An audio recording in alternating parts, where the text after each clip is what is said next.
Welcome back to Defense of Global. Lately, there's been rising concern in Europe, especially in Germany, about the F-35 fighter jet. Their media, policymakers, and even members of parliament are openly discussing a critical issue: the presence of a kill switch in the F-35. What does this mean? Essentially, the U.S. just retains the power to disable these jets remotely, rendering them completely useless. In other words, no matter who buys the F-35, Washington ultimately controls how and when it can be used.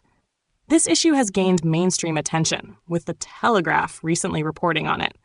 Their article highlights fears that a U.S. president, especially someone like Donald Trump, could one day decide to disable Europe's F-35 fleet, effectively grounding their air force with the press of a button. For Germany, this is especially alarming. They see a potential scenario where a future conflict in Europe, perhaps involving Russia, could leave them defenseless if the U.S. were to trigger the kill switch. Germany has recently signed a multi-billion-dollar deal to acquire the F-35. But now, doubts are creeping in. Even the German chancellor has publicly stated that Germany must reduce its dependence on the U.S.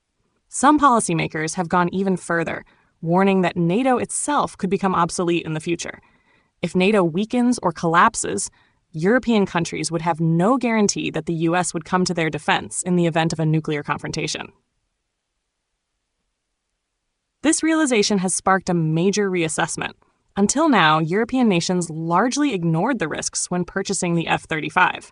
But today, with tensions rising, they're beginning to ask, did we just spend billions on jets that the U.S. can shut down at will? Looking at a map, you can see just how widespread the F-35 is in Europe. Nations like Finland, Poland, Romania, and Germany have either already received or placed massive orders for these jets. Many of these countries share borders with Russia or Belarus, making air superiority critical for their security. But if the kill switch is real, then these nations may have just handed control of their air force to Washington. This issue isn't just Europe's problem. It's a warning for other countries as well.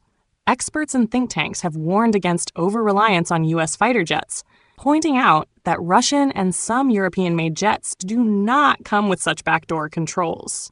Several months ago, Russian analysts raised concerns about the F-35's embedded remote control features.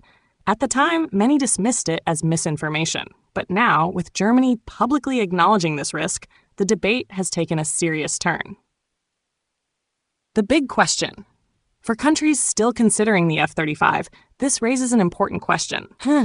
Is it worth investing billions in a jet that could be disabled remotely? And here's an even bigger question. Will the U.S. ever agree to sell the F-35 without a kill switch?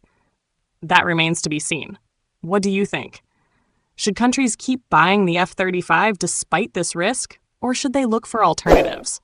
Let us know in the comments below. And don't forget to like, share, and subscribe for more updates on global defense technology.